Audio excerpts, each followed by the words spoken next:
గొడ్డలపాటి అధ్యక్షుడు ఏదైతే అతని గత అవినీతి బయటపడతా ఉందో, అతని పార్టీయే అబద్ధాల పునాది పుట్టినటువంటి పార్టీ. ఈరోజు మనం చూస్తూ ఉన్నాం.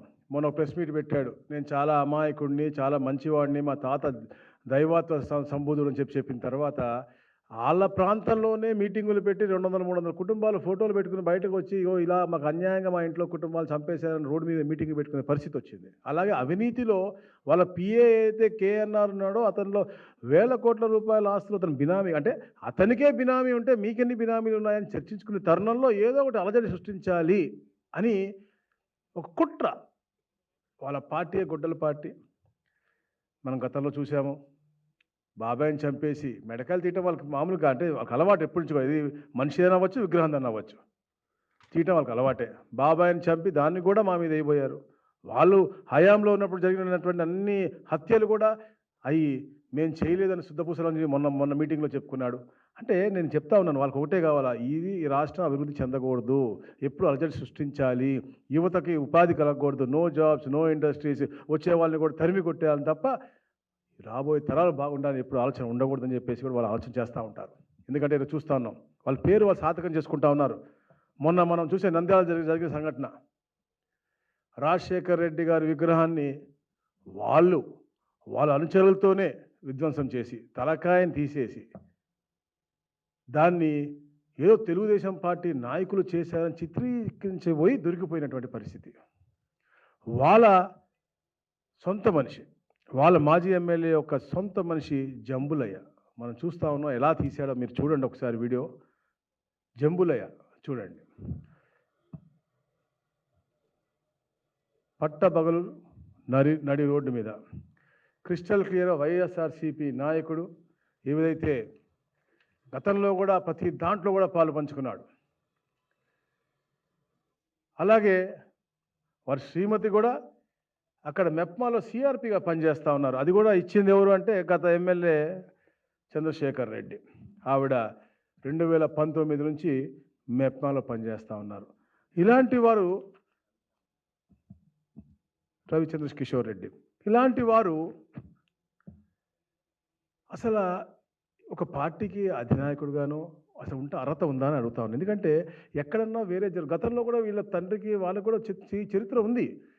హైదరాబాద్ ప్రశాంతంగా ఉంటే వేరే ముఖ్యమంత్రి ఉండకూడదు, అధిగమించాలని చెప్పే లక్ష్యంతో ఆ రోజుల్లో మతకల్లో సృష్టించిన చరిత్ర వాళ్ళ డిఎన్ఏలో ఉంది. తాత, తండ్రి, ఈయన అందరికీ ఉంది. అందుకని ఈ రోజున ప్రశాంతంగా ఉన్నటువంటి ఆంధ్రప్రదేశ్ పెట్టుబడులు విపరీతంగా వస్తూ ఉన్నాయి. మొత్తం ప్రపంచం అంతా ఇటువైపు చూస్తూ ఉంది.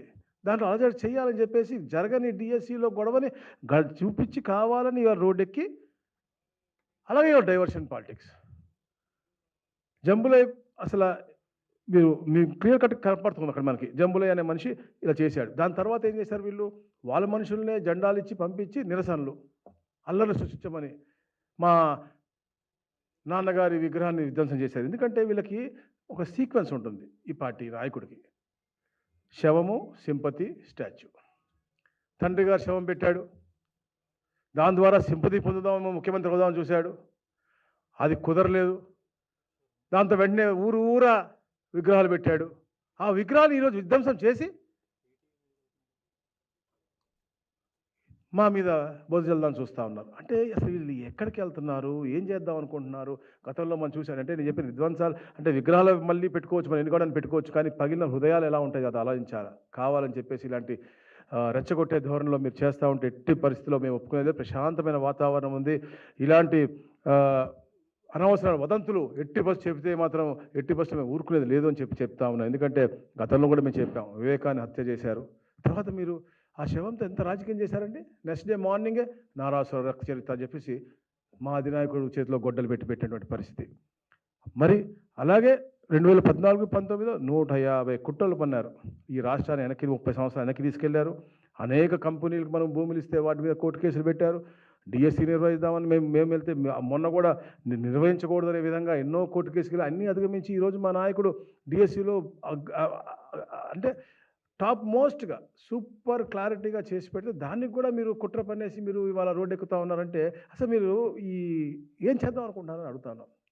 మీకు సింగయ్య అని మీ యొక్క కార్యకర్త మీ కారు కింద పడి చనిపోతే వాళ్ళ ఇంటికి వెళ్ళి పుచ్చకాయలాగా అతను మేము చెల్లిపోయారు మీరు తొక్కేసి. వాళ్ళ ఇంటికి వెళ్ళి పరామర్శ సమయం మీకు లేదు. కానీ ఇట్లాంటి విగ్రహాలను మాత్రం ధ్వంసం చేసి వాటిని మా మీద చేయడం అనేది నిజంగా చాలా బాధాకరంగా ఉంది. ఎందుకంటే గతంలో కూడా మీకు అంబేద్కర్ గారి విగ్రహానికి నిప్పు పెట్టి దాన్ని కూడా తెలుగుదేశం పార్టీకి మీరు అంటించదని చూశారు. అంటే మీ క్రూరత్వానికి మీ యొక్క మానసిక పైశాచికత్వానికి ఎన్నిటికి కూడా అది నిదర్శనం అని చెప్పేసి కూడా నేను తెలియజేస్తా ఉన్నాను. ఎందుకంటే జంబులో ఎవరైతే ఉన్నారో అతనే వచ్చి నేను ఎందుకు చేశాను, ఎలా చేశాను, ఏ పార్టీలో ఉన్నాను కూడా అతను కూడా సొంత వీడియో కూడా ఉంది. కానీ ఈ సాక్షిలో రాదు. ఎందుకంటే ఇది వాళ్ళకే హానికరమైంది. అదే మామూలుగా రాజశేఖర రెడ్డి గారి విగ్రహం ఎవరైనా ధ్వంసం చేస్తుంటే సాక్షిలో ఫ్రంట్ పేజ్ పెట్టి ఇంకా ఈ రాష్ట్రంలో అందరినీ కూడా రెచ్చగొట్టే ధోరణితో మీరు మాట్లాడేవాళ్ళు. ఎప్పుడైతే దొరికిపోయారో, దొంగ దొరికిపోయిన తర్వాత ఈరోజు మళ్ళీ దాన్ని సబ్సైడ్ చేయడం కోసం మీరు వేరే అన్ని తీసుకొచ్చి ఈరోజు రోడ్డు మీద మీ కార్యకర్తలు రోడ్డు మీద డిఎస్సీ అని అదని పంపిస్తూ ఉన్నారు. ఇదేమన్నా కరెక్ట్? ప్రజలు చూస్తూ ఉన్నారు, మీరు చూడండి.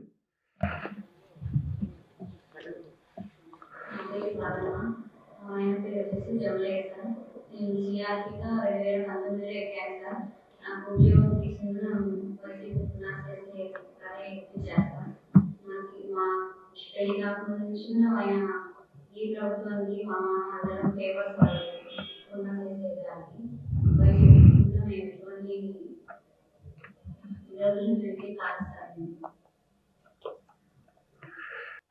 గొడ్డలి పార్టీ అనేది స్థాపించినప్పటి నుంచి ఇదే కుట్ర, ఇదే 2014 నుంచి కూడా 2014లో ఓటమి అయిన తర్వాత ఇలాంటి కుట్రలు ఎన్నో పన్నారు. 2019 రావడం కోసం ఎన్నో అబద్ధాలు చెప్పారు.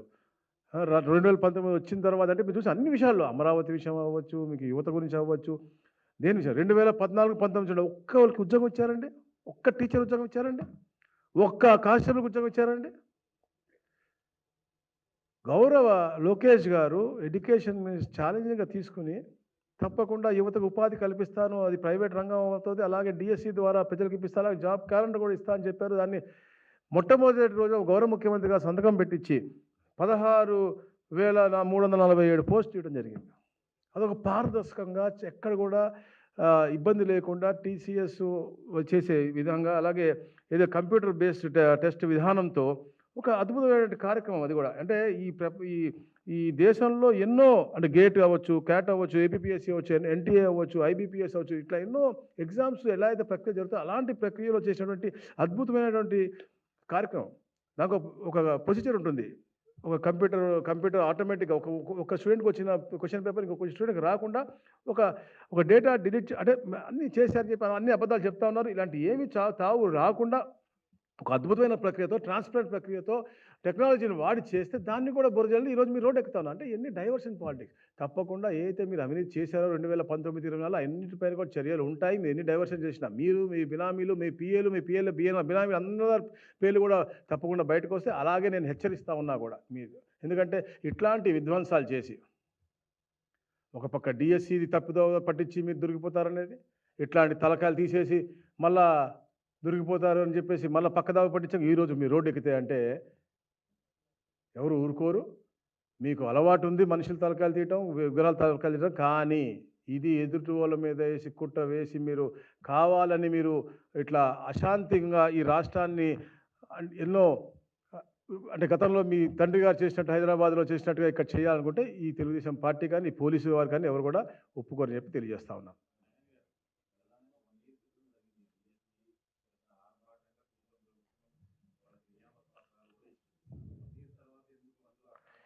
నేను చెప్పాక డైవర్షన్ పాలిటిక్స్, ఇది కేవలం డైవర్షన్ పాలిటిక్స్. వాళ్ళకి చరిత్ర ఉంది, చెప్పా. వాళ్ళ డిఎన్ఏలో ఉంది, తాత దగ్గర నుంచి తండ్రి దగ్గర నుంచి ఇప్పుడు దాకా అంత డిఎన్ఏ ఉంది. ఇప్పుడు చూడండి, ఈరోజు కూడా వాళ్ళు ఈ ఓబులే అని మాకు అంటకడదాం అనుకున్నారు. ఇప్పుడు ఓబులే చెప్పిన మాట మీరు చూడండి ఫస్ట్, దాని తర్వాత అది చెప్తాను నేను.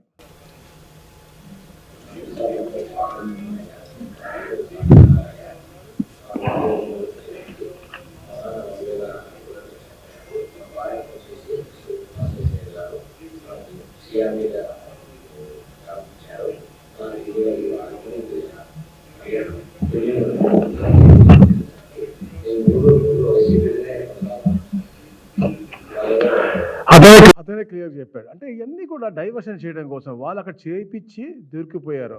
అంటే ఇది మళ్ళా వాళ్ళ నాయకులు రెచ్చగొట్టి మొత్తం కూడా ఒక అవాంఛ సంఘటన జరిగినట్టుగా ఒక క్రియేట్ చేసి అంత శాంతి భద్రతలతో విఘాతం చేసే విధంగా ఒక కుట్ర పన్నారు. దొరికిపోయారు కాబట్టి వాళ్ళు వెంటనే అడిగేసి డిఎస్సి మీద చూపిస్తూ ఉన్నారు. అంటే కుళ్ళు కుతంత్రం కుట్ర. ఎందుకంటే ఇది ఒక మల్టీ లెవెల్ అద్భుతమైనటువంటి కార్యక్రమం సెషన్లో జరుగుతుందన్నమాట. ఈ ఎగ్జామ్ కూడా డిఎస్సి ఏదైతే ఉందో ఎక్కడ కూడా ఒక పేపర్ ఇంకోటికి వచ్చేది కానీ లీక్ అయ్యే ప్రశ్నే లేదు. ఒక పరీక్షలు అయిన తర్వాత కూడా ఒక కీ ఇచ్చే విడుదల చేసే విధానం ఉంటుంది, అభ్యర్థులు ఎంపిక చేసిన విధానం ఉంటుంది, దాంట్లో అభ్యంతరాలు ఉంటాయి, అన్నీ ఒక టైం బౌండెడ్ ప్రోగ్రాంలో అద్భుతంగా రూపకల్పన చేసి వాళ్ళందరికీ ఇచ్చి కూడా సంవత్సరం అయింది. అంటే మీరు ఇప్పుడు ఎవరైతే ఉద్యోగం చేస్తూ ఉన్నారో అంటే ట్రైనింగ్ అయిపోయిందో చేసే వాళ్ళందరి ఆశల్ని విఘాతం కలిగించే విధంగా వీళ్ళ కుట్రలు, అంటే ఒక అనిశ్చితి వాతావరణం తీసుకోవాలని ఈరోజు 24 లక్షల ఉద్యోగాలకి పగడ్బందీగా ప్రణాళికతో కింద క్షేత్రస్థాయిలో అమలవుతూ ఉంది. ప్రైవేట్ రంగం అవ్వచ్చు, ఇంకో రంగం అవ్వచ్చు, ప్రభుత్వ రంగంలో ఎన్నో వస్తూ ఉన్నాయి, దానికంటే మంచిగా రాణిస్తూ ఉన్నారు యువత ఇవాళ. ఈరోజు జెన్జీ అవ్వచ్చు, ఆల్ఫా జెన్ అవ్వచ్చు, ప్రతి ఒక్కరికి కూడా ప్రణాళికాబద్ధంగా 30 సంవత్సరాలు ఈ రోజు నుంచి ముందుకు కూడా ఎంతమంది పిల్లలు ఉంటారో వాళ్ళందరికీ ఉపాధి ఎలా కల్పించాలని తపంతో గౌరవ ముఖ్యమంత్రి గారు నారా లోకేష్ గారు, పవన్ కళ్యాణ్ గారు తపన పడుతూ ఉంటే ప్రతిదానికి కుట్ర పన్ని, కుతంత్రాలు పన్ని, ఎక్కడెక్కడ ఒక అవాంఛ సంఘటనలు తీసుకొచ్చి లేకపోతే మాయ చేసి డిస్టర్బ్ చేయాలని చూస్తూ ఉన్నారు, రెచ్చగొట్టాలని చూస్తూ ఉన్నారు. ఈరోజు వాళ్ళ ఉద్యమాల్లో ఎక్కడ కూడా యువత లేరే. యువతకు నమ్మకం ఉంది మా పార్టీ మీద. మీరు చూడండి, ఈరోజు ఏదో పిలిపించారు కలెక్టరేట్ ముట్టడని, ఎక్కడ కూడా యువత లేరే. వాళ్ళకి నమ్మకం ఈ తెలుగుదేశం పార్టీ మీదనే ఉంది కాబట్టి దానిలో ఏదైనా చిచ్చు పెడదాము చెప్పా. ఇంత కూడా అబద్ధాల పునాదులు పుట్టిన పార్టీ అన్న అబద్ధాలు చెప్తూ ఉంటారు. ఇట్లా రెచ్చగొట్టే ధోరణి వాళ్ళకి అలవాటు. గొడ్డలి పార్టీ నినాదం సిద్ధాంతమే అది కాబట్టి వాళ్ళు అలాంటి పనులు చేస్తారు. ఈరోజు కూడా కలెక్టర్ ఆఫీస్ బయట అంతా వాళ్ళ నాయకులు వాళ్ళ గుండాలు పెట్టుకుని వాళ్ళు తిరుగుతున్నారు తప్ప యువత నిజంగా యువతకి ఫీల్ అయ్యి ఉంటే, తప్పు జరిగిందని అనిపించుంటే వాళ్ళకి ఇలా ఉండేది కాదు. ఈరోజు యువత బ్రహ్మాండంగా హ్యాపీగా ఉన్నారు. రాష్ట్రంలో గూగుల్ వస్తూ ఉంది, ఒక పక్కన ఏరో సిటీ వస్తూ ఉంది, డ్రోన్ సిటీ వస్తూ ఉంది, ఆమ్కా చేశాము, రాయల్ ఎన్ఫీల్డ్ వస్తూ ఉంది, క్యారియర్ వస్తూ ఉంది, టీసీఎస్ వచ్చింది.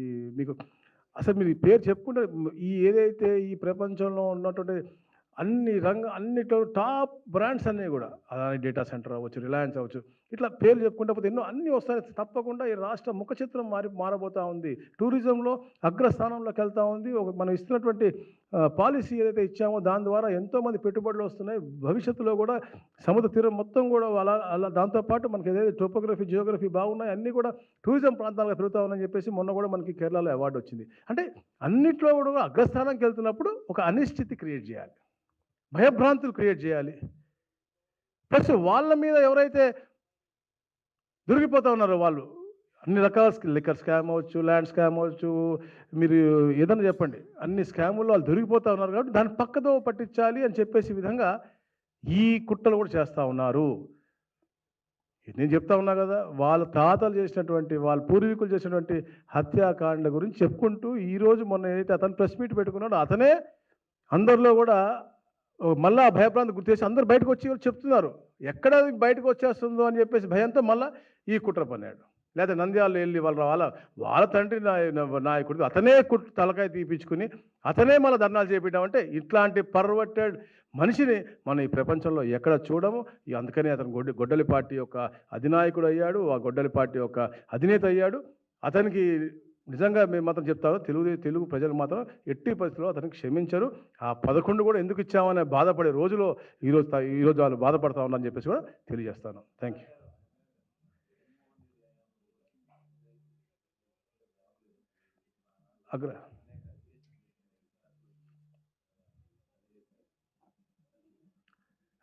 అప్పుడు కూడా ఏదైతే మన గ్రామ సచివాలయం జరిగింది దాంట్లో టాపర్ వచ్చినటువంటి అమ్మాయి అలా చేసేది. సిఏ అప్లై చేస్తారండి. ఇప్పుడు మనం ప్రాక్టికల్గా కామన్ మ్యాన్గా ఆలోచిద్దాం. ఇట్స్ అన్ ఓపెన్ డొమైన్, అందరూ అప్లై చేస్తారు. అప్లై చేసిన తర్వాత ఒక సిస్టమ్ ఉంది. దీంట్లో అప్లై ఉద్యోగం చేసేవాళ్ళు ఎన్ఓసి తీసుకోకపోతే ఉద్యోగం రాదు. Simple logic. సిస్టమ్. అప్లై చేసిన వాళ్ళందరినీ కూడా మనం స్క్రూటినీ చేయం. వచ్చిన తర్వాత మనం చూసుకుంటాం. కానీ వాళ్ళు మాత్రం అట్లా చేయలేదే. వాళ్ళు అమ్ముకున్నట్టు ఉండే గొడవలు అప్పుడు మనం చూసాము. వాళ్ళు ఇంకా పనిచేస్తున్న పరిస్థితి మనం చూసాం. సరే, ఎవరు పొట్టగొట్టాలన్నా ఎవరు చేయాలని మేము అలా తప్పు ఆలోచన మేము చేయం. కానీ ప్రక్రియ అనేది మా దగ్గర సిస్టమ్ క్రిస్టల్ క్లియర్గా ఎక్కడ కూడా తప్పు జరగనటువంటి ప్రక్రియ ప్రపంచం ఏదైతే పాటిస్తూ ఉందో టెక్నాలజీ, అలాంటి టెక్నికల్ జంబ్లింగ్ చేసుకుంటూ ఏది కూడా లీక్ అవ్వకుండా ఉండే విధంగా ఇది రూపకల్పన చేసి ఇది సక్సెస్ఫుల్గా దేశంలో విదేశాల్లో ప్రూవ్ అయిన ఏదో మెథడాలజీ ఉందో దాని ప్రకారంగా చేశాను తప్ప ఎక్కడ కూడా మిస్టేక్ జరగలేక సంవత్సరం తర్వాత వాళ్ళ కుట్రలు కుతంత్రాలు బయటకు వస్తున్నాయి కాబట్టి ఈ పక్కదోవ పెట్టే విధంగా ఈరోజు ఈ కార్యక్రమం పెట్టుకుని వాళ్ళు బయటకు ఎక్కారు తప్ప ఏది కూడా లేదు. ఉద్యోగస్తులు చేసేవాళ్ళు హ్యాపీగా ఉన్నారు. ఉద్యోగం లేని వారు కూడా భవిష్యత్తు తప్పకుండా ఉద్యోగం వస్తుంది. ఎందుకంటే వాళ్ళ చరిత్రలో వాళ్ళు కానీ వాళ్ళ ప్రిడిసెసర్స్ వాళ్ళ పార్టీలో ఉన్నటువంటి ప్రిడిసెసర్స్ కానీ వాళ్ళ ముందు పార్టీలో ఉన్నటువంటి వాళ్ళు కానీ ఎప్పుడు కూడా డిఎస్సీ పెట్టిన దాఖలాలు లేవు. ఎప్పుడు ఇచ్చినా కూడా ఈరోజు మేము గర్వంగా చెప్తాను అన్నారు. మొన్న చెప్తాను వాళ్ళ అమ్మకి చంద్రబాబు నాయుడు గారు ముఖ్యమంత్రి గారు అప్పుడులో ఉన్నప్పుడు ఉద్యోగం వచ్చింది, పాపకి ఇప్పుడు వచ్చింది అంటే అప్పుడు ఇచ్చిన కానీ చంద్రబాబు నాయుడు గారిదే. ఈరోజు లోకేష్ గారిది చంద్రబాబు నాయుడు గారు తప్ప ఇంకెవరిది కాదు. తప్పకుండా భవిష్యత్తులో కూడా రాబోయే తరాలు బాగుండాలన్నా, పిల్లలు బాగుండాలన్నా, తప్పకుండా వాళ్ళకి ఉపాధి కలవాలన్నా తప్పకుండా తెలుగుదేశం పార్టీ ద్వారానే సాధ్యమవుతుంది. చంద్రబాబు నాయుడు గారు, లోకేష్ గారి ద్వారా సాధ్యమవుతుంది. Thank you.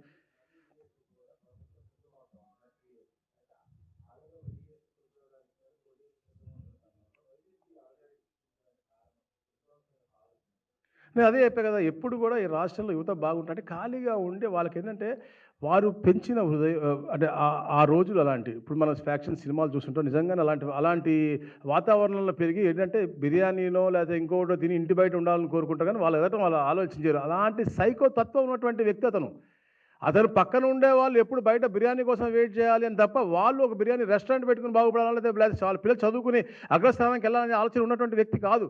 మా నాయకుడు అట్లా కాదు కదా. మా నాయకుడు ప్రతి ఒక్క ఇంట్లో కూడా ఒక వ్యాపారవేత్త ఉండాలా, ఒక మంచిగా చదువుకున్న వ్యక్తి ఉండాలా. ఇప్పుడు ఎందుకు మనం మా స్లోగన్ పెట్టాం, ఎవ్రీ హౌస్ వన్ ఆంట్రప్రెన్యూర్ అని.